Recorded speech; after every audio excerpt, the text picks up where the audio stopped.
Dol Guldur is a labyrinth of tight hallways and open courtyards. The Necromancer's gate marks the entry into the heart of the fortress.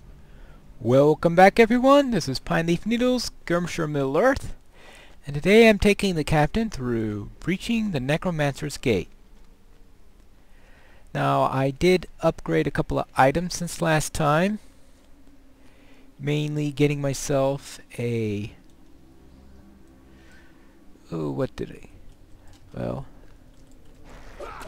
I upgraded my skirmish soldier. That's the main thing upgraded. So I'll be more up to date with... oh wait, can't stand it when I do that. When I hit that button right after the person dies and waste a cooldown there.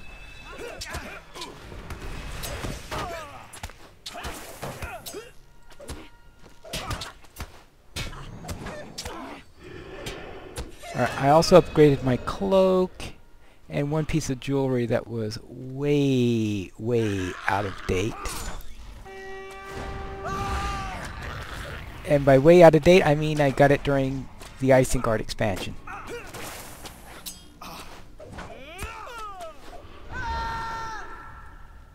So we'll see how that works.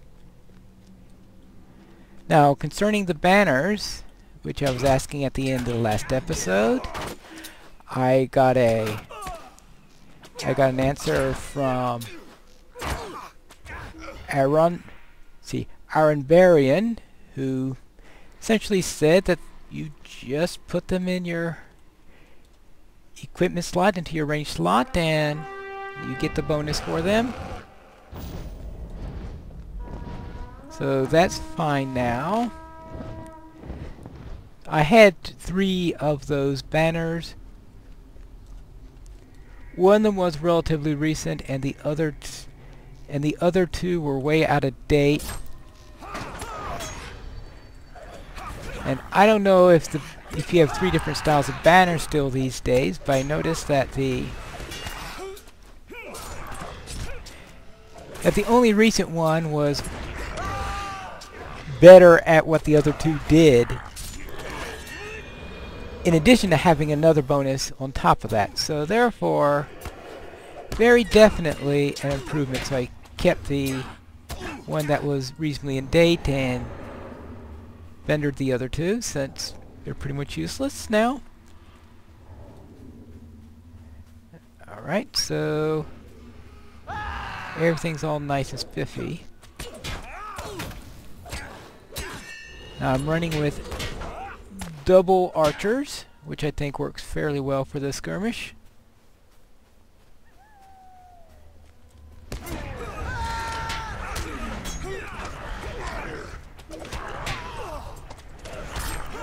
Instead, I upgraded my soldier. I now have my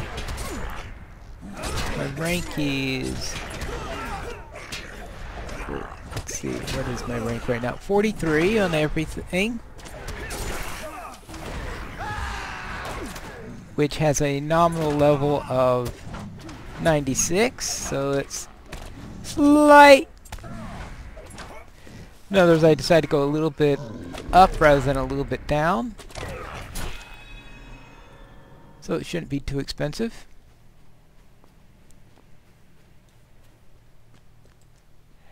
Add a little healing there, and we'll see how that works.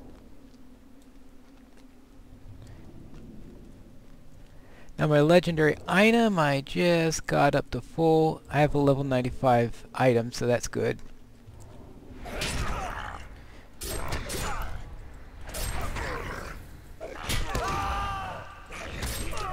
Though my class item is still at 85. I'm not giving that a priority yet, though. Most likely I'll just get one at the skirmish vendor.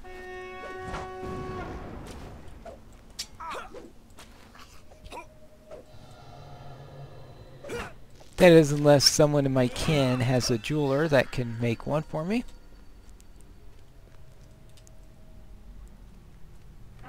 But if that's the case, I'll probably just get a charge from the skirmish defender so I can at least get a second item, second ager. Alright, but I want to finish epic battles before I do that so that I can get the symbol at no charge.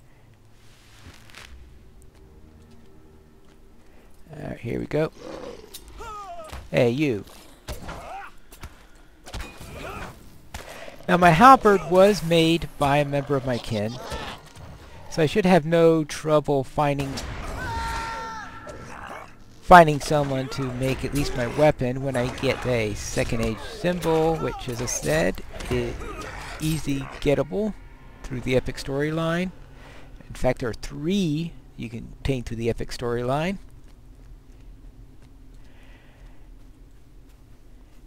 And I have seen emerald shards at the skirmish vendor now. And at least one thing I do have are marks.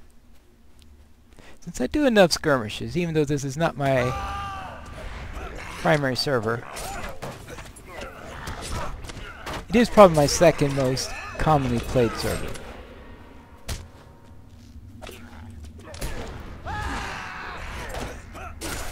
And that's excluding videos and stuff like that, since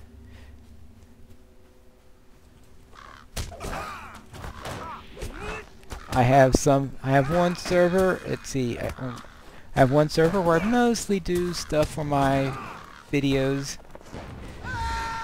Did it again. Thinking I'm getting ready to do the killing blow, and he dies just before I hit the button. That, and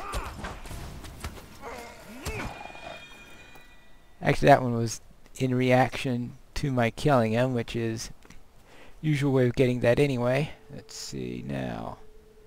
How am I going to do this one? Oh yes, I know how I usually handle this guy.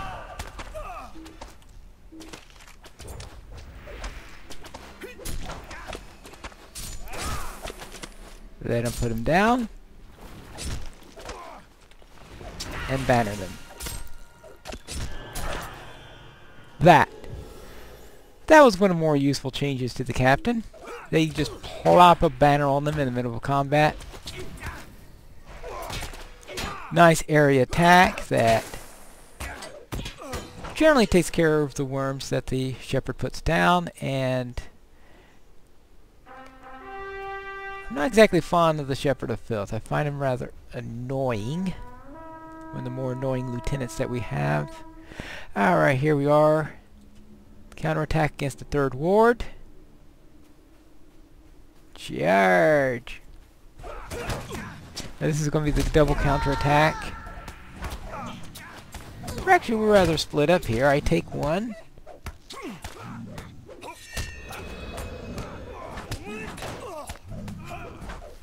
One archer takes the other. The other archer takes the 3rd.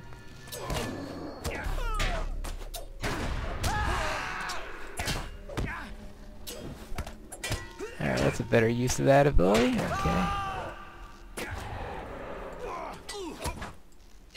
Now we do have a second counterattack coming.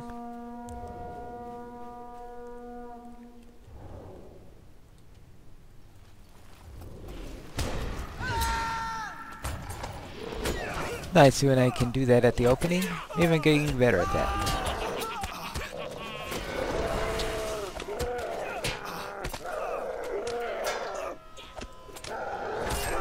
Alright, let's go after them. Ah, a bit late there.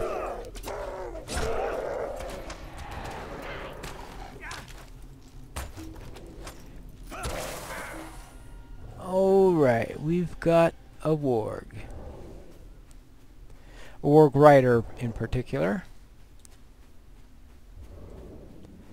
Alright, let's see.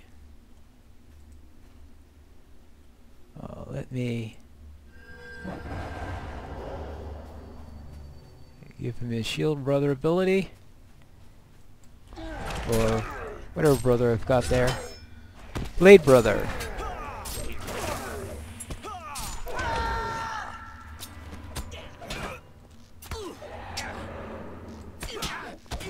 Alright, that'll work.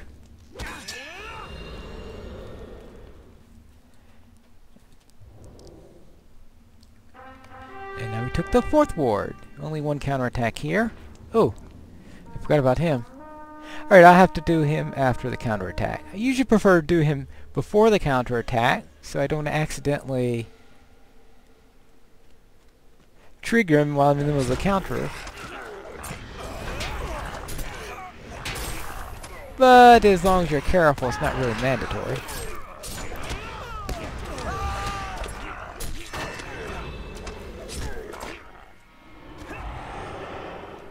Alright.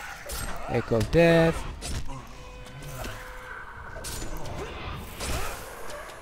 And let's get all this on together. Let me raise my hope.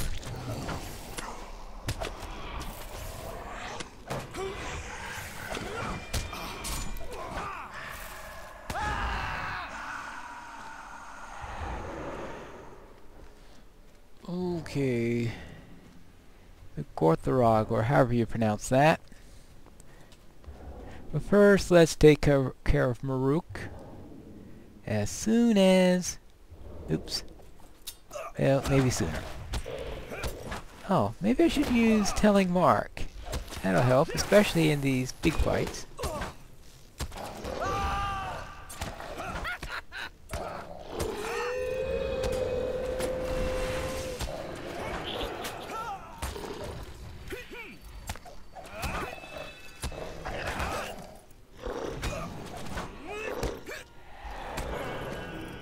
Alright, good.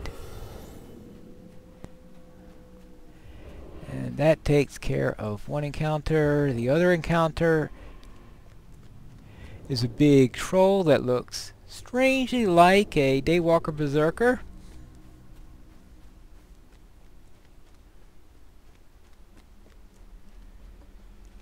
And he patrols up here.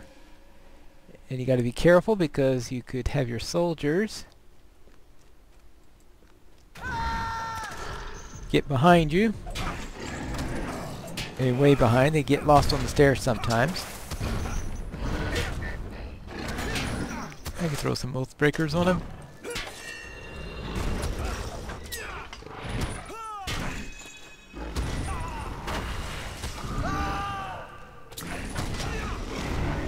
Oh, and I forget Telling Mark again. I really should get more consistent in using that. Alright, there he goes. And that takes care of both of those. Now I'll come out this way since it's closer to the Sorcerer's Ascent than the other stairway. And last thing you need to do is to... Thank you. Is to go and wrap around when you have soldiers that can easily get lost. Looks like usually in these, there's some obstacles where I find the soldier to be better at following you, and there are others where I find your herald to be better at following. And when it comes to stairways in this skirmish, it's definitely the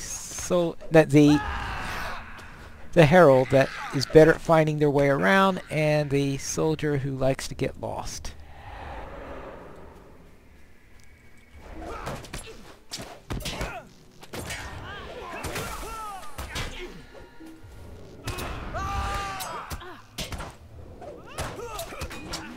Okay, now we have one more double counterattack. Then we could head on to the boss.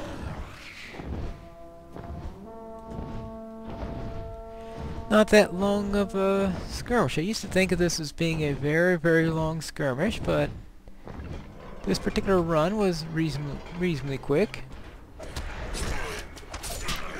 In fact, it'll be under 20 minutes, and I've always thought of this as a 30-minute skirmish, so that tells you I've learned how to navigate it better, it looks like.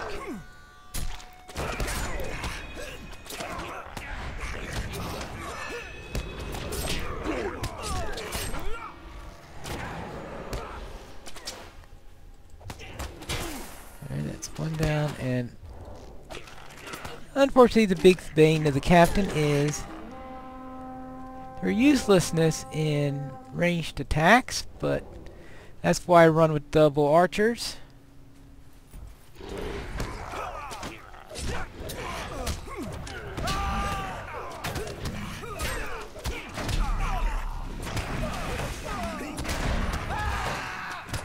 Alright, that gives... I'll probably save the Oathbreaker for the boss. Not that he's a particularly difficult boss. I would like to get rid of this laceration. Alright.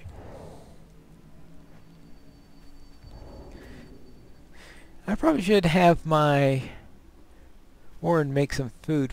I'm at level cap, so I might as well get some food sent from my cook so I can have some here, because I don't have any at all here.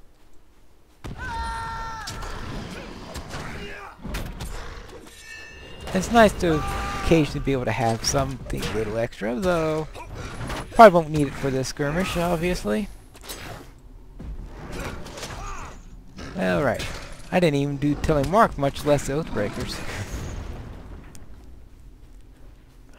And that completes breaching the Necromancer's gate with Captain and double archers, and I think we went through there pretty efficiently.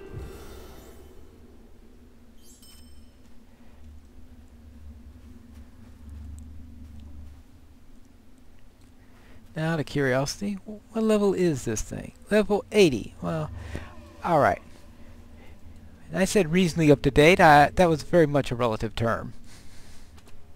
But anyway, that concludes breaching the Necromancer's gate, the first of the 3 skirmishes that are within Dol Guldur. Next time, we will run assault on the Ringwraith's lair in the next episode of Pine Leaf, Skirmisher of Middle-earth.